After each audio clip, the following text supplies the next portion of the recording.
was without form and void, and darkness was upon the face of the deep. And the Spirit of God moved upon the face of the waters. And God said, "Let there be light." And there was light. And God saw the light, that it was good. And God divided the light from the darkness.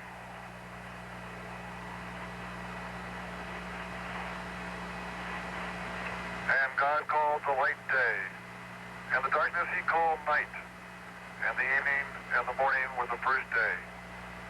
And God said, "Let there be a firmament in the midst of the waters, and let it divide the waters from the waters."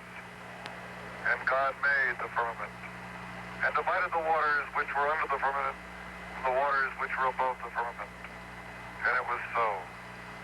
And God called the firmament heaven, and the evening and the morning were the second day.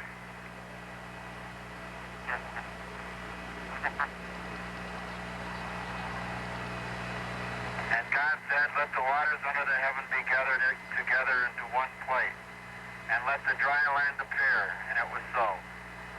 And God called the dry land earth, and the gathering together of the waters called he seas. And God saw that it was good. And from the crew of Apollo 8, we close with good night, good luck, a Merry Christmas, and God bless all of you on the good earth. Those words of Genesis were scratched on tablets and parchment many, many years ago, after man crawled out of his caves and began the ages-long process of exploring his universe and himself.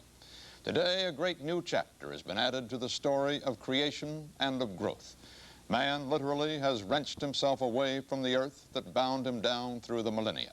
He has soared to the moon. He has seen and shown it close. He has come back safe.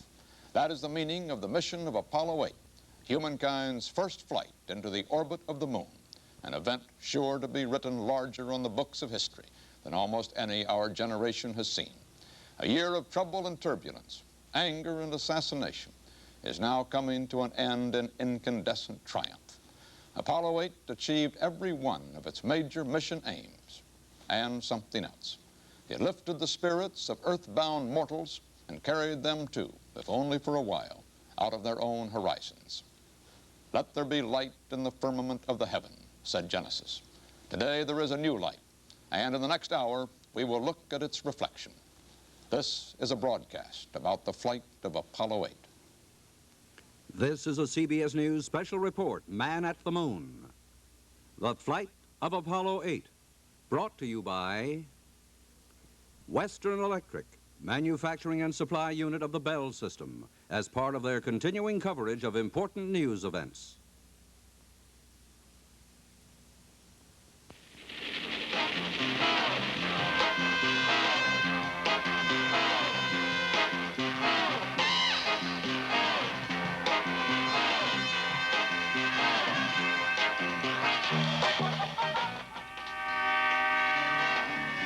There's one traffic network in this country where there are almost never any traffic jams.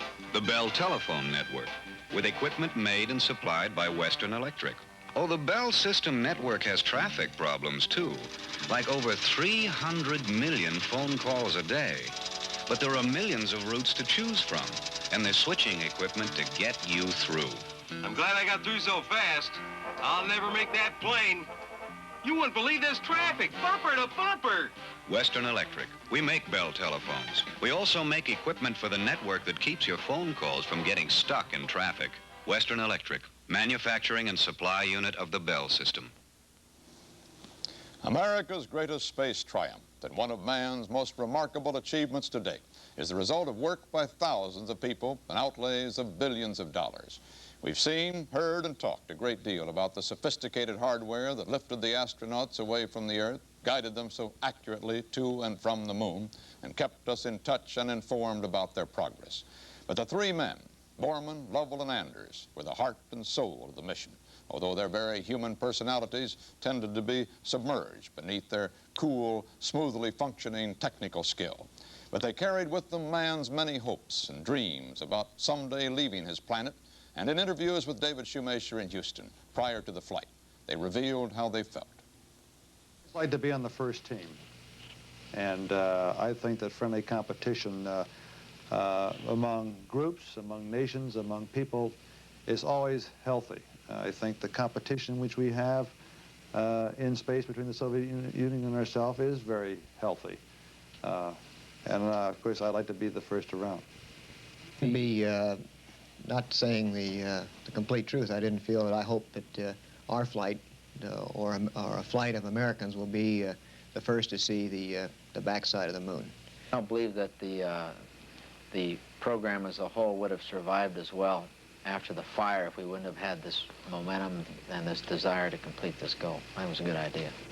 You know, we've been planning this flight for years and years, and sometimes when you read about it and hear it for so long, you think that the goal is academic, you know. You don't really finally understand that you're really going to try something like this. And now it's getting closer, and we're not just talking about something in the future. We're talking about something right now.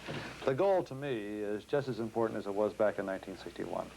I think that what risks there are have been well considered and designed for to attempt to alleviate these risks. And I think that the gain that we will get to our Apollo program and the gain that our country and all the nations in the world will receive from this first step of exploration will certainly make any risk I might take more than worth it. We've taken a rather conservative approach to this first lunar mission.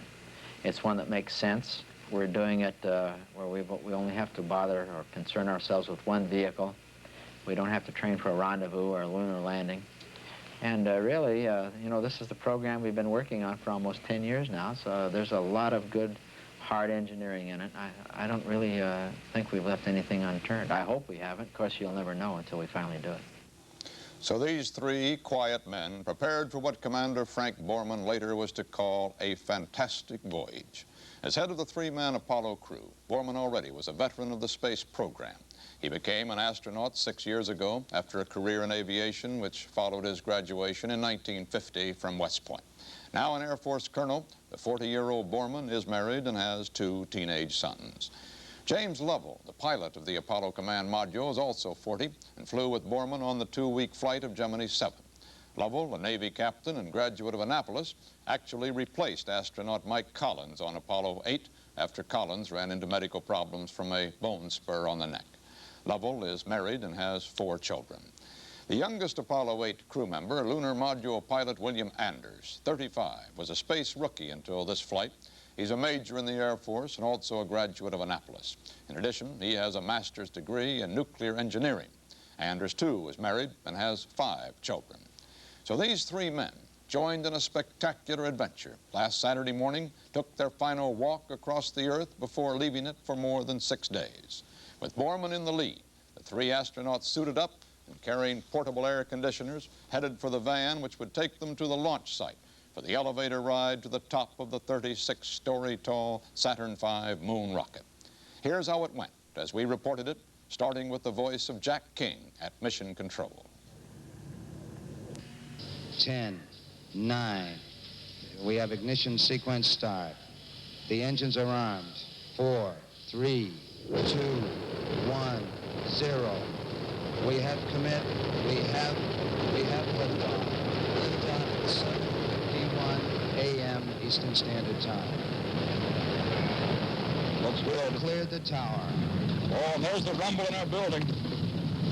It looks good. It looks like a good flight. It's a beautiful takeoff so far. This building is shaking under us. Our camera platform is shaking. But what a beautiful flight.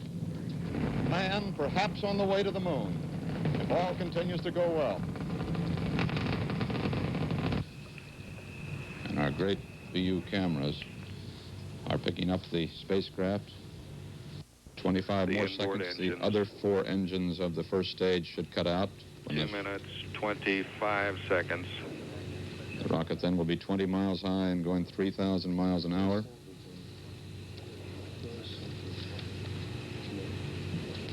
And there is the staging. An S1C, the first stage cut off. S2 has ignited, we can confirm. And the thrust looks good. All engines, all sources show the second stage is burning perfectly.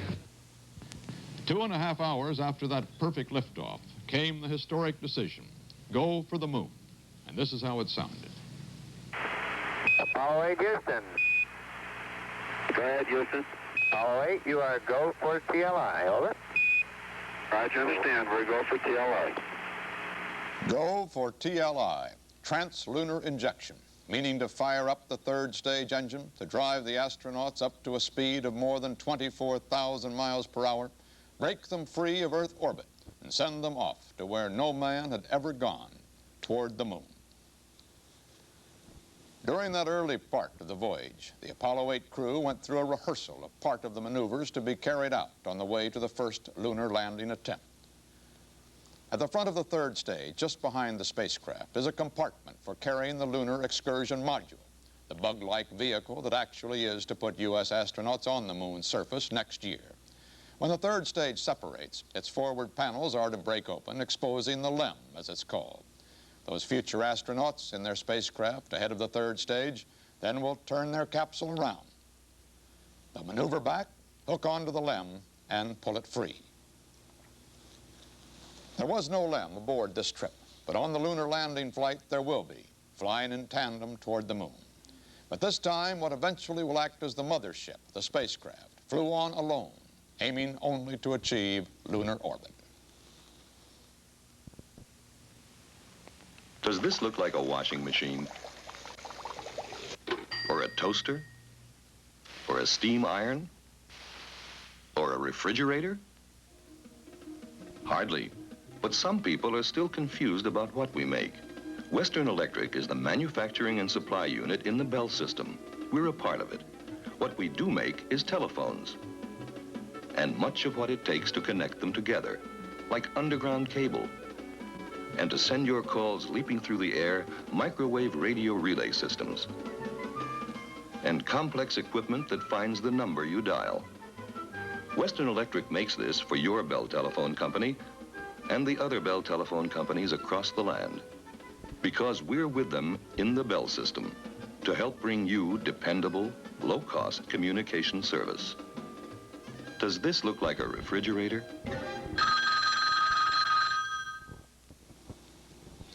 On Sunday, one day along on their 500,000-mile round trip, the astronauts became sick. Borman apparently was hit by a 24-hour flu, while Lovell and Anders just weren't feeling well. But their illnesses quickly cleared up in time for them to send back the first of the long-awaited live television pictures. Initially, problems with the small camera's telephoto lens frustratingly resulted in man seeing his first long-range view of the Earth as a big white blob, although the interior shots of the spacecraft were just fine. Okay, we're rolling around to a good view of the Earth, and as soon as we get to the good view of the Earth, we'll stop and let you look out the window at the scene we see. Jim Lovell's down in the lower equipment bay preparing lunch,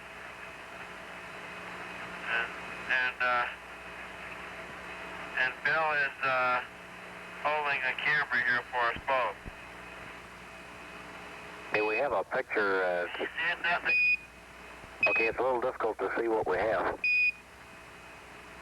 That's the Earth, but it's not the telephoto lens, unfortunately. It's just a regular inside lens. This transmission is coming to you approximately halfway between the moon and the Earth. We've been 31 hours, about 20 minutes into flight. We have about less than 40 hours left to go to the moon. You can see Bill's got his toothbrush here. He's been brushing his teeth regularly to demonstrate how things float around zero G. Looks like he plays for the Astros the way he tries to catch that thing.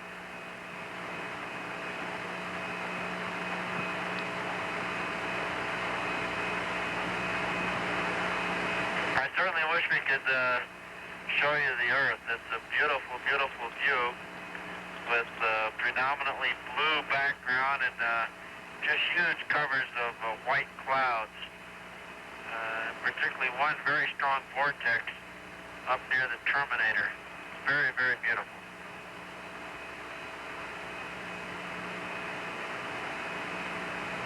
Happy birthday, Mother. Ground control told the astronauts how to fix the camera before the second telecast, which came Monday from more than 200,000 miles out. Hope that everyone enjoyed the picture that we're taking of themselves. How far away from Earth now, Jim, about? We have you about 180,000. Looking at yourself. All right, you're all looking at yourselves as seen from 180,000 miles out in space. Mike, what I keep imagining is if I'm some lonely traveler from another planet, what I think about the Earth from this altitude, whether I think it'd be inhabited or not. You don't see anybody waving, is that what you're saying? Well, I'm just kind of curious whether I would land on the blue or the brown part of the Earth. You better hope we land in the blue part. So are we, babe. Jim is always for land landings. To give you some idea, Mike, what we can see, I can pick out the southwest coastline of the Gulf and where Houston should be, and also the mouth of the Mississippi. I can see Baja, California, and that particular area. I'm using a binocular, which we have aboard. All right, well, we're seeing the entire Earth now, including the Terminator. Of course, we can't see anything past the Terminator at all. Are you able, with your binoculars, to see the dark horizon or anything past the Terminator? Negative, Mike. We can't see anything past the Terminator with the binoculars or without them.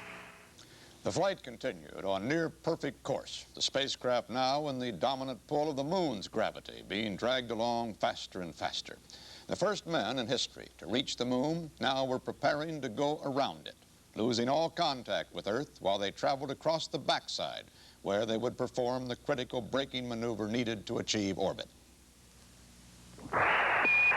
Apollo 8, Houston, all systems go, over.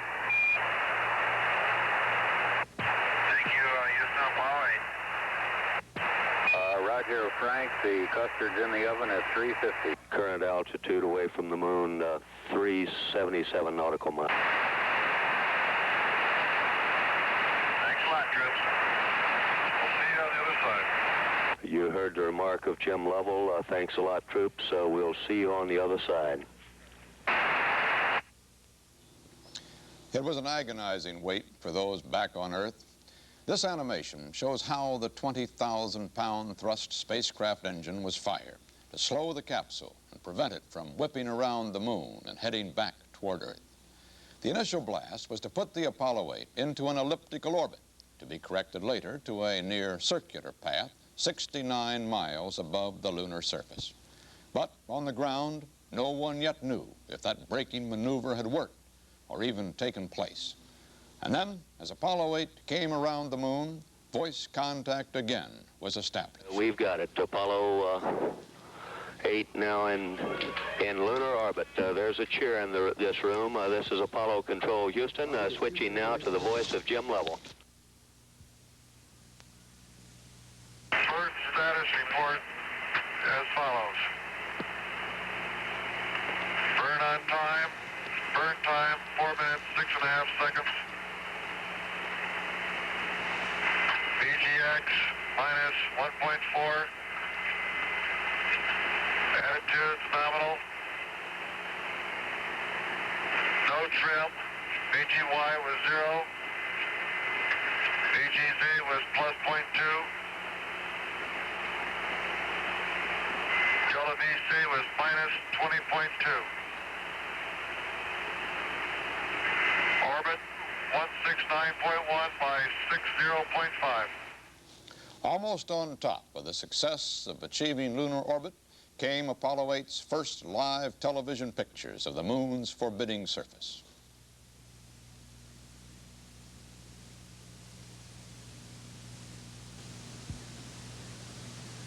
The moon is very bright and not too distinct in this area. I'll give you Shiloh horizon.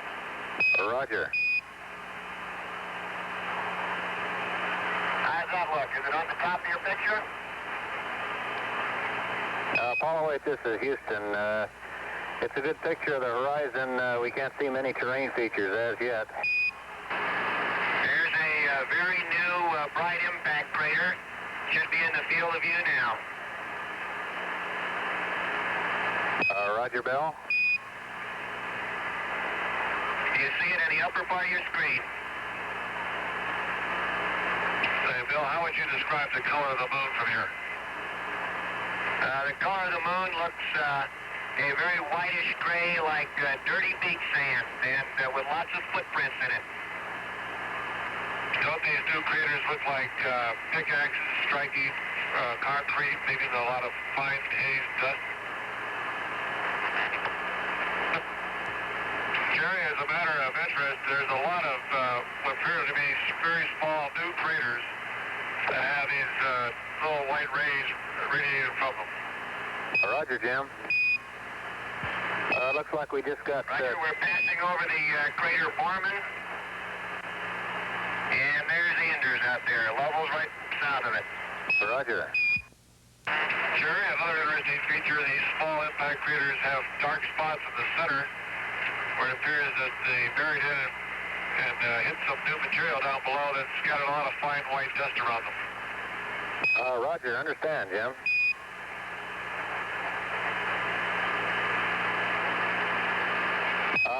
This Houston, Apollo 8, this is Houston. Looks like we can see Collins now. Roger, there's Collins for you. And Collins is right on the edge of Spice C, which we're about to pass over. Roger. Houston, this is Apollo 8. We're going to terminate our program for this pass and get on with preparations for LOI-2 if you say we're go. That LOI-2 maneuver just referred to was executed perfectly, putting Apollo 8 into the proper 69-mile-high circular orbit. Later that night, there was another telecast in which the astronauts described their thoughts on what lay below them. It is a different thing to each one of us. I think that each one carries his own impressions of what he's seen today. I know my own impression is that it's a vast, lonely, forbidding type existence or expanse of nothing. It looks rather like clouds and clouds of pumice stone. And it certainly would not appear to be a very inviting place to live or work. Jim, what have you thought most about? Well, Frank, my thoughts were very similar. The vast loneliness up here on the moon is awe-inspiring, and it makes you realize just what you have back there on Earth. The Earth from here is a grand oasis in the big vastness of space. Bill, what do you think? I think the thing that impressed me the most were the lunar sunrises and sunsets. These in particular bring out the stark nature of the terrain, and the long shadows really bring out the relief that is here and hard to see in this very bright surface that we're going over right now. The flight of Apollo 8 was a spectacular success even before the crew began their risky flight back to Earth. Soviet space scientist Leonid Saitov said as the homeward journey began, "This event goes beyond the limits of a national achievement and marks a stage in the development of the culture of Earthmen." But the flight also was a great national achievement, and this was noted by 3 of the Western world's leading scientists. Our correspondents interviewed Britain's Sir Bernard Lovell, U.S. Nobel laureate Harold Urey, and American astrogeologist Eugene Shoemaker. First, Lovell. In purely scientific terms, for astronomy, for example, how do you view Apollo 8? Is there a lot of new information for you come out of this? I doubt if there will be a tremendous amount new as far as the astronomers are concerned from Apollo 8, but of course it was never intended to be a purely scientific enterprise. For science, the significance of the flight is that it is an immensely important stepping stone to the whole Apollo program, which we hope will now end up by getting the American on the moon in 1969. And then the astronomers like myself will be very, very interested indeed in the material which is returned home. What about the photographs? They should have, for example, Yes. still pictures Yes. back from this. Yes, I imagine that when we see those photographs, they really will be quite splendid and marvelous. But of course, so have the photographs sent back by the lunar orbiters and the surveyors. They have also given many revelations about the nature of the moon. Therefore, I don't think we ought to expect too much from the purely scientific point of view from Apollo 8. Is this really a springboard, then? Yes, I think it is. It's a springboard and an amazing demonstration of American competence and virility. Many tributes have been paid to the engineering excellence, but what amazes me also is what I think you call the logistics, the organization and management of this vast project.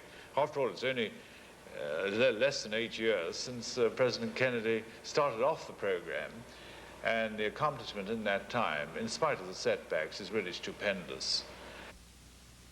We must remember that it is not primarily a scientific business at all. It is done as the pyramids were built or as the Parthenon was built, something we can do that's magnificent and wonderful. Man is made that way. Whenever there's a challenge of this kind, someone somewhere will pick it up. We will go to the South Pole or the North Pole or climb Mount Everest or do things of this sort. Why does man pick up a challenge like this, Doctor? I don't know.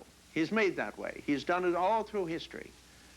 And now we've come to a point in which we can go to the moon, and somewhere someone is going to go to the moon.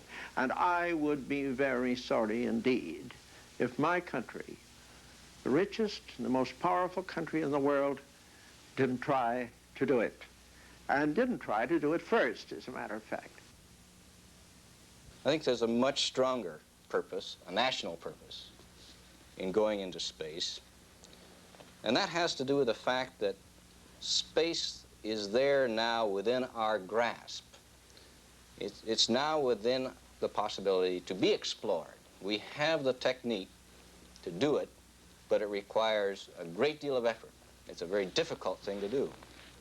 And I think by this nation reaching out, by striving to do this, and by being bold enough to go ahead and explore, not just the moon, but beyond the moon, later on, other terrestrial planets, we'll be engaging in an activity that leads us on as a nation. It gives us forward momentum to do this. If one looks back through history, you will find that most nations or societies that have come to prominence in history have been ones that were actively reaching out in one way or another, exploring in one way or another. I think it's an index of the spirit of the people at that time, as well as of their technical ability. I think it's very, very important for the national spirit that we do this. And science and the technological byproducts that come out of this are just that. They're byproducts, but they're not the real reason for going into space. We pause now for station identification.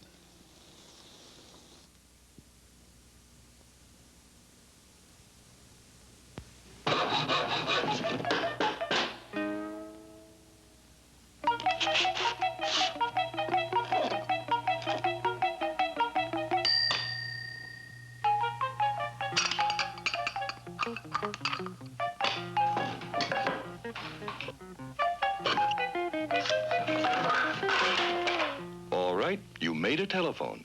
Congratulations. But what are you going to do with it? Well, how?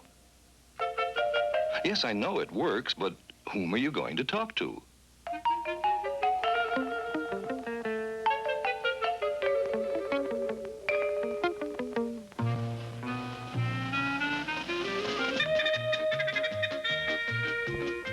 Okay, that's fine for the people next door, but how about the other people on the block?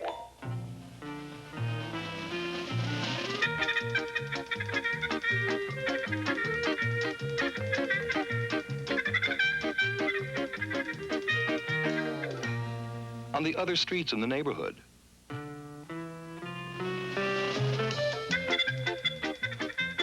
How about the rest of the town?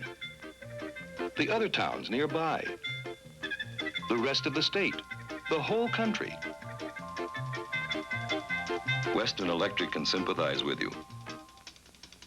We make phones too. We make them for the Bell telephone companies. We also make complex equipment that connects one phone to another, so that when your Bell telephone company installs a Western Electric phone, you only need one pair of wires.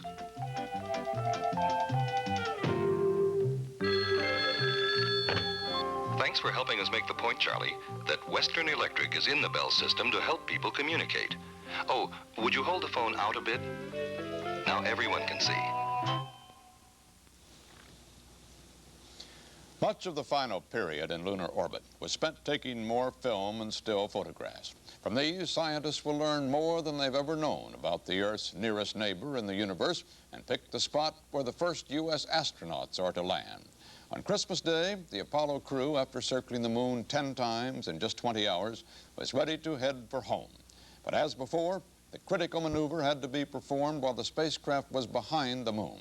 We will see what happened in animation while hearing the actual transmission at the time from Mission Control. And here in Mission Control Center, we've just counted down to the burn. We should have ignition at this time. That will be a 3-minute and 18-second burn nominally. It will increase the spacecraft velocity by about 3,522 feet per second, or some 2,395 miles per hour.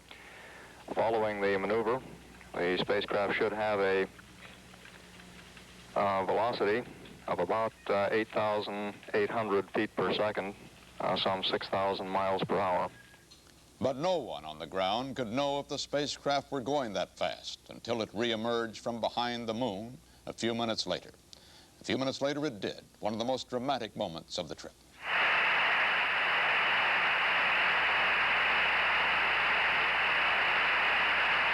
Apollo 8, over. Hello, Apollo 8. Loud and clear. Roger.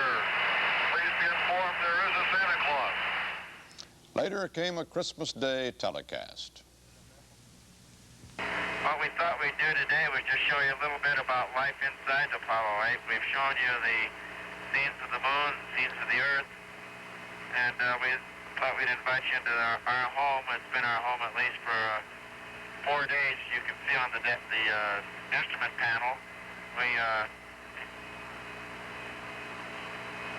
mark off each day on the instrument panel. We've 4 down and we're working on the 5th day. Of course, we're all looking forward to the landing on Friday.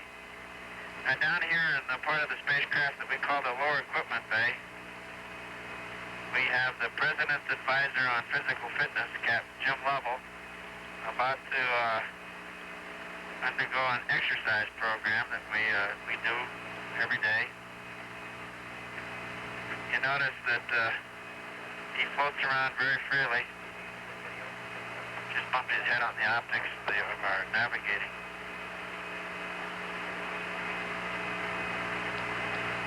He's working with an exercise device that's designed to keep the muscles in shape. What do you have today, Bill, for dinner? Well, here we have some cocoa. Should be good. I'll be adding about 5 ounces of hot water to that.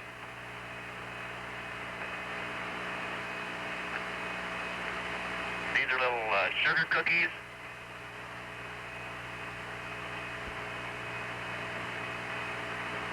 Some orange juice.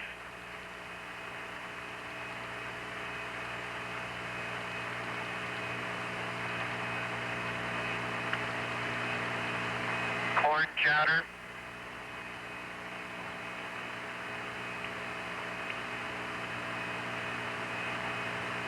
Chicken and gravy.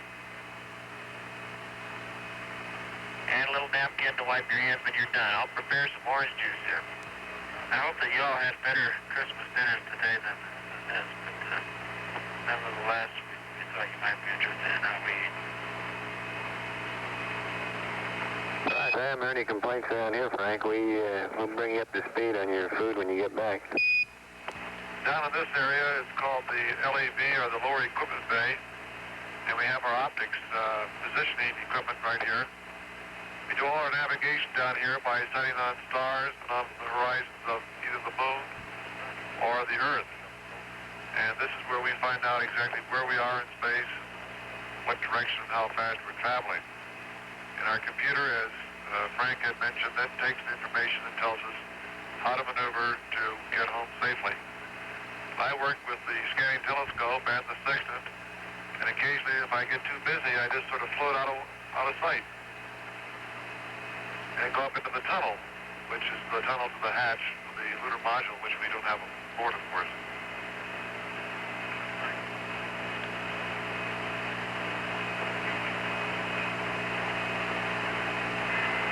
Well, that's about all we have for today.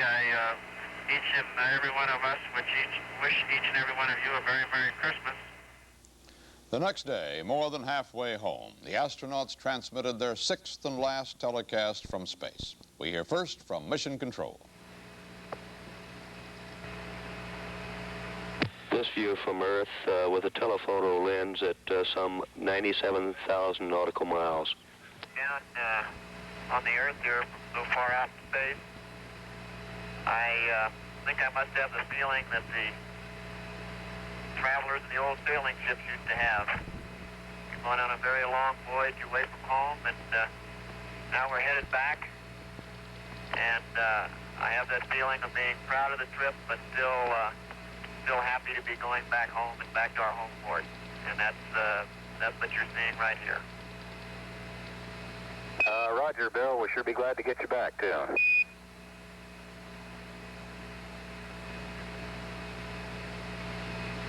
This is Frank Borman. We've enjoyed the television shows, and we invite you to stay tuned in the future, because there'll be flights in rendezvous in the Earth orbit, and then of course there'll be television from the lunar surface itself in the not too far distant future. So until then, I guess this is the Apollo 8 crew signing off, and we'll see you back on that good Earth very soon. Roger, Frank. Adios. This morning, the perfect flight of the remarkable Apollo 8 ended in the pre-dawn darkness of the mid-Pacific, southwest of Hawaii. On target, on schedule. But before starting its long descent to splashdown, the cone-shaped command module carrying the astronauts had to separate from its service module and successfully penetrate one more barrier, the Earth's own atmosphere. The voice of Mission Control begins the last chapter of the flight story. The flight director has confirmed separation of the command module and the service module. We've been looking at data on the command module alone, and all the values look quite good. The total blackout we're predicting this morning is on the order of 3 minutes. But since we have very little experience re-entering at these velocities, we must caution you that those are only estimates. And we have lost signal. Our network controller says we lost signal at 1:46 minutes and with very nearly 46 seconds.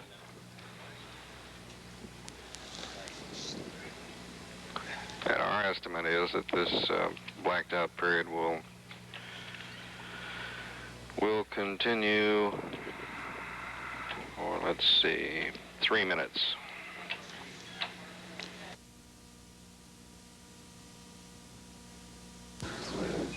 It's now just 2 minutes past the time when we should have heard from the spacecraft through the blackout. Ken Mattingly puts in another call. And there's Jim Lovell. Ha-ha!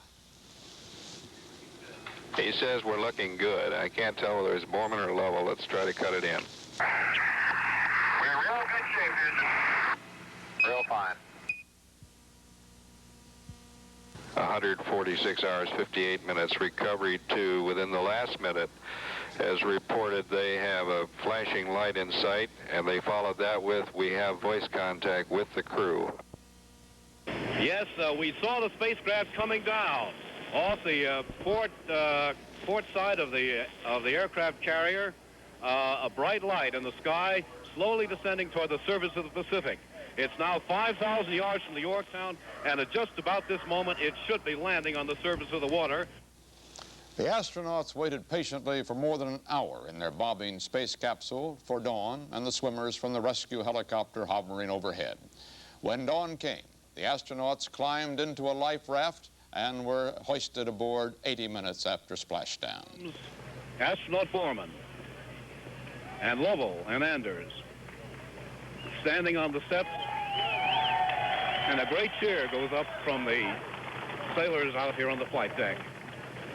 All of them looking in very good condition, needing a shave, of course, shaking hands with Ben James. There's Captain Lovell shaking hands with Ben James, walking slowly down the red carpet, accompanied by John Stonecipher and Ben James.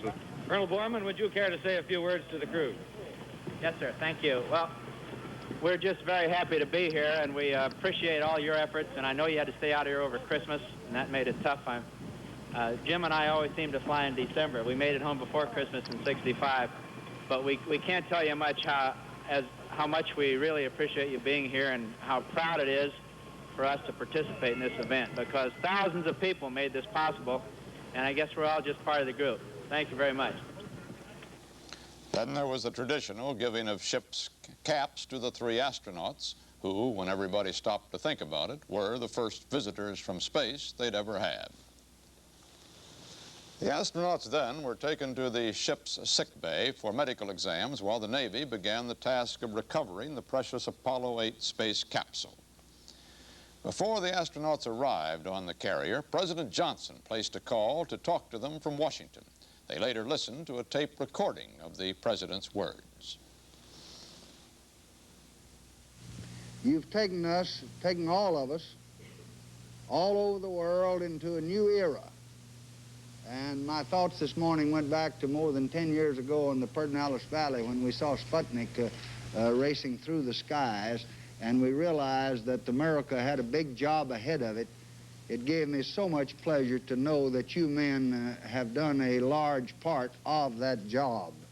So we rejoice that you're well, and we send you congratulations from all of your fellow countrymen and from all peace-loving people in the world.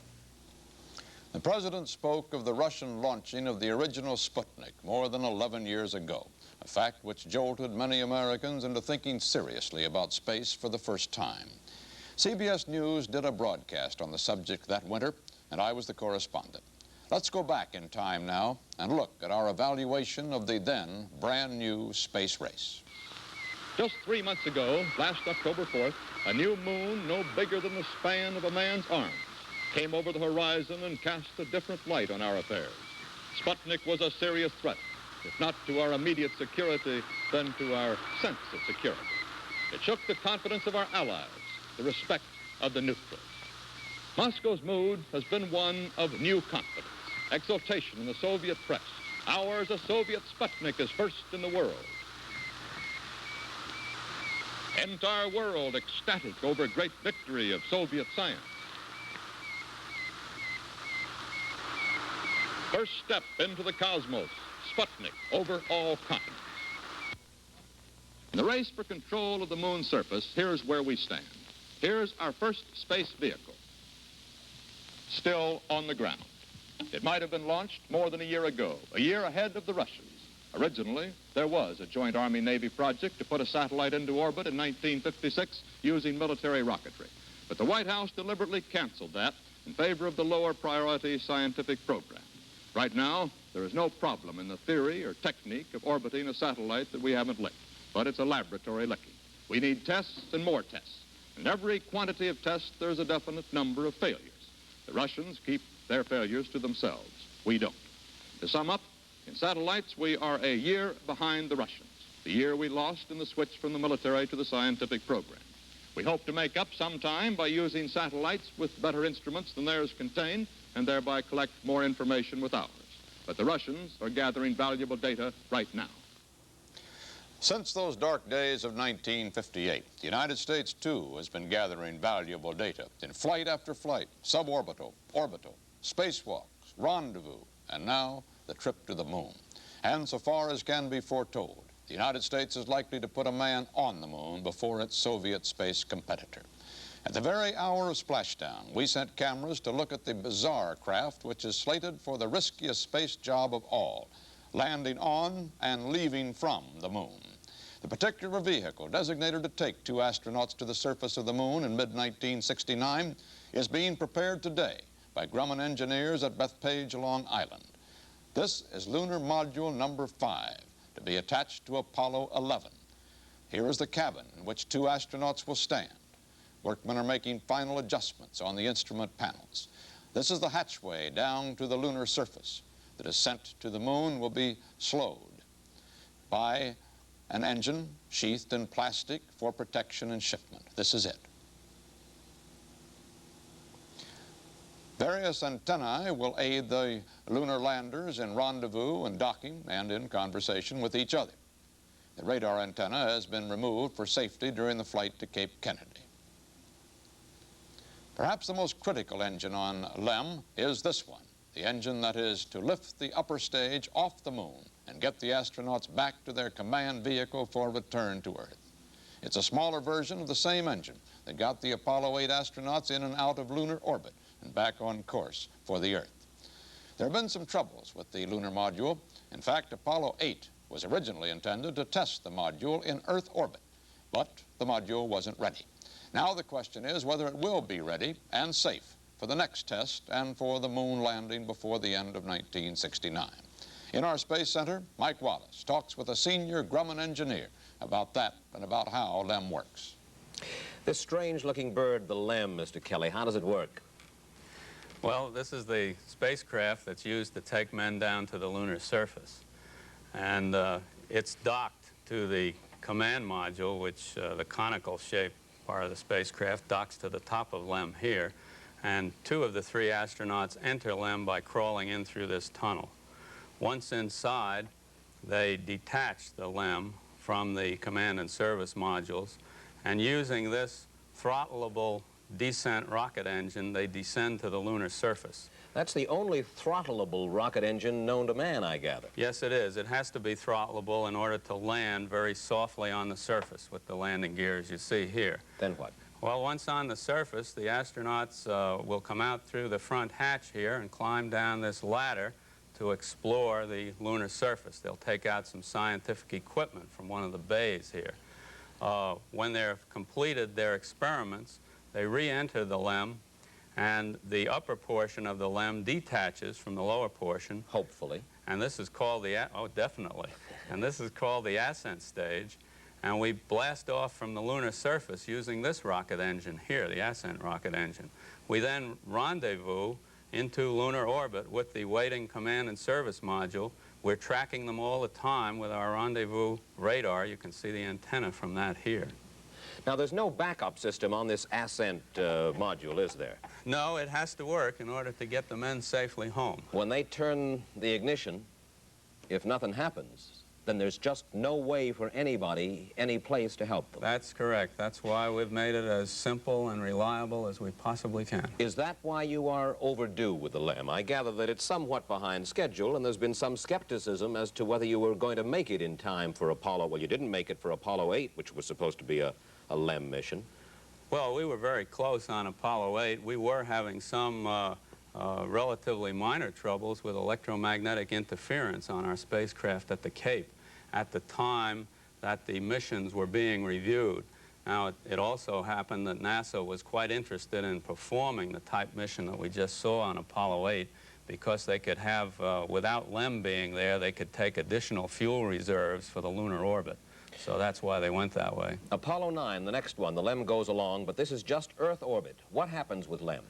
LEM will rehearse in Earth orbit all the steps except actual landing for the lunar mission. We will fire both of our rocket engines. We will separate the ascent from the descent stages and go through the entire mission. We will even practice an emergency procedure, which is walking in space from the forward hatch of LEM into the side hatch of the command module. Then Apollo 10 You're going all the way to the moon, and Lem is going to descend, I understand, to within 50,000 feet of the moon's surface. Yes, Apollo 10 will at least go out into the vicinity of the moon. Is it possible that Apollo 10 will actually land on the moon? It's possible, but I'd say not likely. We think we'll probably want the 2 full manned missions before we actually go for the landing. Mr. Kelly, is the Lem ready? Yes, sir.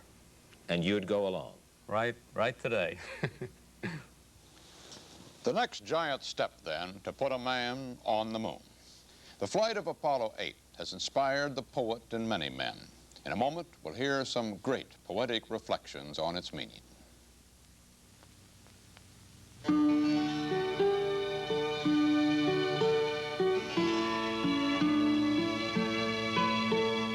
Clean air. Clean water. They're worth fighting for. At Western Electric plants, all across the country, we've been fighting for cleaner air and water for years.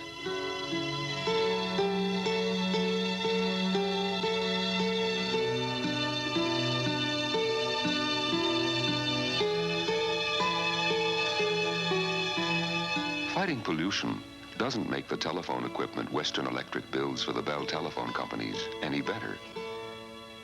But we breathe a little easier, knowing you do.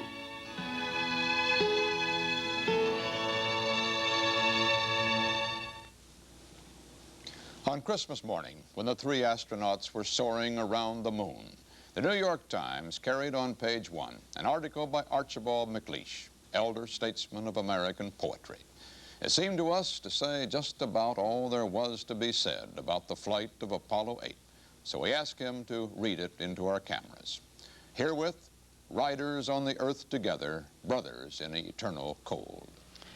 Men's conception of themselves and of each other has always depended on their notion of the earth. When the earth was the world, all the world there was, and the stars were lights in Dante's heaven, and the ground beneath men's feet roofed hell. And they saw themselves as creatures at the center of the universe, the sole particular concern of God. And from that high place they ruled and killed and conquered as they pleased.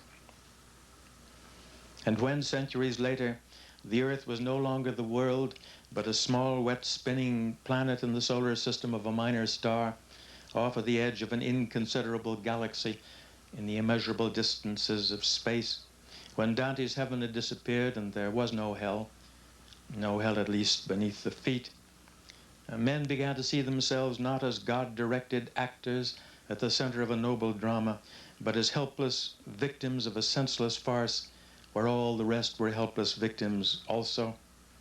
And millions could be killed in worldwide wars, or in blasted cities, or in concentration camps, without a thought or reason, but the reason, if we call it one, of force. Now, in the last few hours, the notion may have changed again. For the first time in all of time, men have seen the earth, seen it not as continents or oceans from the little distance of 100 miles or 2 or 3, but seen it from the depths of space, seen it whole and round and beautiful and small, as even Dante, that first imagination of Christendom, had never dreamed of seeing it, as the 20th century philosophers of absurdity and despair were incapable of guessing that it might be seen. And seeing it so, one question came to the minds of those who looked at it. Is it inhabited, they said, and laughed, and then they did not laugh. What came to their minds 100,000 miles and more into space, halfway to the moon they put it, what came to their minds was the life on that little lonely floating planet, that tiny raft in the enormous empty night. Is it inhabited? The medieval notion of the earth put man at the center of everything. The nuclear notion of the earth put him nowhere, beyond the range of reason even, lost in absurdity and war. This latest notion may have other consequences. Formed as it was in the minds of heroic voyagers who were also men, it may remake our image of mankind. No longer that preposterous figure at the center. No longer that degraded and degrading victim off at the margins of reality and blind with blood. Man may at last become himself. To see the earth as it truly is, small and blue and beautiful in that eternal silence where it floats, is to see ourselves as riders on the earth together, brothers on that bright loveliness in the eternal cold. Brothers who know now they are truly brothers. We began this broadcast with words from Genesis. In those same verses were written, "And God saw everything that he had made, and behold, it was very good. And the evening and the morning were the sixth day." Today was the sixth day of the flight of Apollo 8. This is Walter Cronkite. Good night.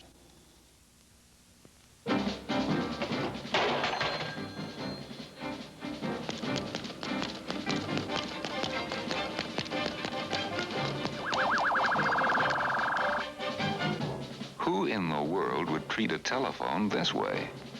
Western Electric. Western Electric builds rugged phones and tests some of them beyond endurance.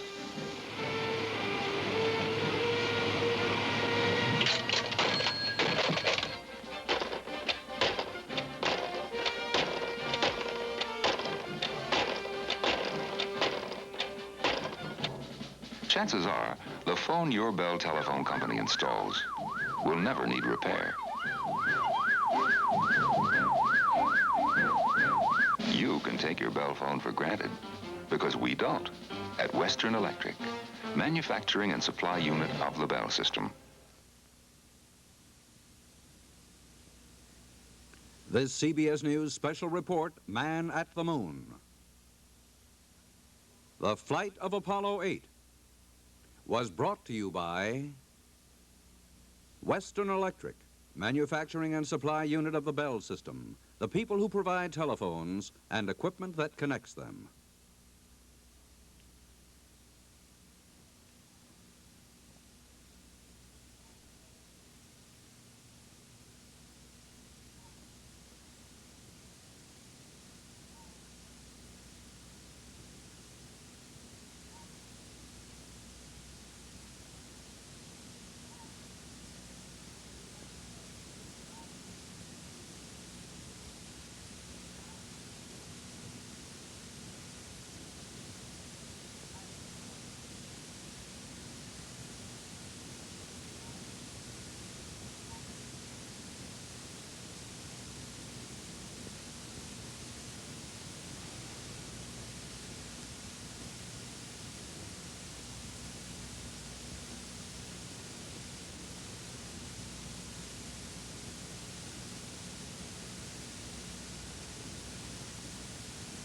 Show, beautiful show.